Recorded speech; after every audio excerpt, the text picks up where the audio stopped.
பிற்படுத்தப்பட்ட நலத்துறையின் சார்பாக இயங்கிக் கொண்டிருக்கக்கூடிய சமூக நீதி விடுதிகளுக்கு வழக்கமாக ஆய்வு செஞ்சுட்டு இருக்கிறோம்.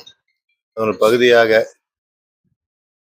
திருவாரூர் மாவட்டம் வடுகூர் பகுதியில் இருக்கக்கூடிய சமூக நீதி விடுதியில் ஆய்வு செய்வதற்கு உண்டான பணியில் இன்னைக்கு வந்திருக்கிறேன். ஆய்வின் அடிப்படையில் நடவடிக்கைகள் மேற்கொள்ளப்படும். தொடர்ச்சியாக அனைத்து மாவட்டங்கள்லையும் ரேண்டமாக போயிட்டு இருக்கிறேன்.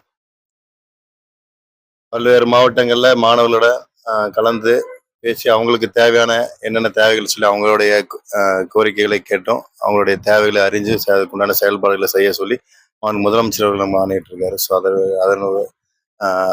அதுக்குண்டான பணிகள் தான் மேற்கொண்டுட்டு இருக்கிறோம். இது தொடர்ச்சியாக நடைபெறும். அது மட்டும் இல்லாமல் எல்லா பகுதியிலும் நம்ம நேரடியாக ஆய்வு செய்வதற்கு ஆய்வு செஞ்சு தான் அது குறைகளை நம்ம பார்த்து செய்யணுங்கிறது இருக்கக்கூடாது என்பதை முன்னிட்டு அவங்களுக்கு ஒரு நம்பர் கொடுக்குறோம். ஸோ அந்த நம்பர் மாணவர்களே டைரெக்டாகவே அவங்களுக்கு உண்டான ஏதாவது குறைகள் இருக்குது அந்த பகுதியில், அவங்க இந்த ஹாஸ்டலில் ஏதாவது தேவைகள் இருந்தாலும் சொல்லும் பொழுது நிச்சயமாக அதற்குண்டான நடவடிக்கை எடுக்கப்படும். சரி செய்து தரப்படும். உணவு தரத்திலிருந்து எந்த ஒரு குறைபாடுகள் இருந்தாலும் அவங்க நேரடியாகவே சொல்லலாம். அதுக்குண்டான அந்த தேவைகளும் ஏதாவது தவறு நடக்கும் பட்சத்தில் அது உடனடியாக தீர்த்து வைக்கப்படும். துறை ரீதியான ஏதாவது தவறு நடந்துச்சுன்னா நிச்சயமாக அதுக்குண்டான அதிகாரிகளுக்கும் மேற்கொண்ட நடவடிக்கை எடுக்கும்.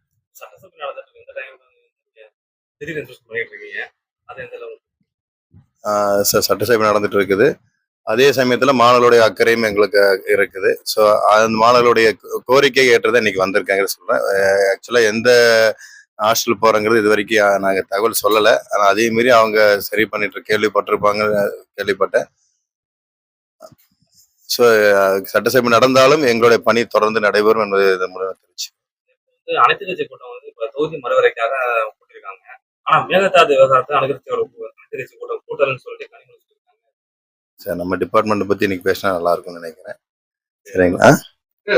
அரசியல்ல நீங்க காவிரி பிரச்சனை இங்க டெல்டா மாவட்டம் மட்டும் இங்கன்னா சென்னை வரையுமே தண்ணி விநியோகம் போகுது. ஒரு சூழ்நிலையில நீங்க காவிரி விவகாரத்துக்கு அனைத்து கட்சி ஏற்கனவே முதலமைச்சர் சொல்லியிருக்காங்க, நம்மளுடைய நீர்வளத்துறை அமைச்சர் சொல்லியிருக்காங்க, மாநில உரிமைகளை எந்த இடத்துல நாங்கள் விட்டு கொடுக்க மாட்டோம். நிச்சயமா மாநில உரிமைகளும் விவசாயிகளுக்கு உண்டான தீர்வுகளுக்கு உண்டான அனைத்து நடவடிக்கையும் துரிதமாக மேற்கொண்டு செயல்பட்டு தான் இருக்கிறோம்.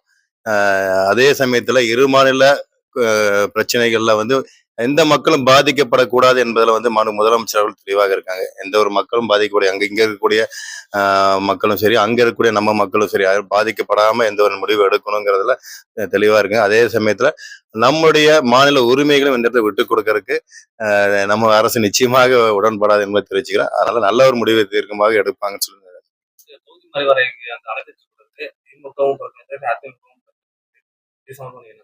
ரெண்டு கட்சி சேர்ந்தே புறக்கணிச்சிருக்காங்க. ஆனா இவங்களுக்கும் சேர்ந்து இருக்கா சொல்லி ஒரு அரசியல் வட்டாரத்துல நீங்க அவங்க இல்லதான் கேட்கணும். நீங்க இது நீங்க திமுக அதிமுக கேட்கணும். ஏன் நீங்க புறக்கணிச்சிருக்கீங்க? நீங்க எல்லாம் அதாவது தொகுதி வரைமுறையில உடன்பாடு இல்லைன்னு அவர் சொல்லும் பொழுது இப்ப எல்லாரும் சேர்ந்து எல்லாம் வரணும். அவங்க வந்திருக்கணும்ல. நீங்க அந்த கட்சியில நீங்க கேட்கணும். அந்த கேள்வி நீங்க கிட்ட கேட்கறத அவங்க கிட்ட கேட்டா சரியா இருக்கும்.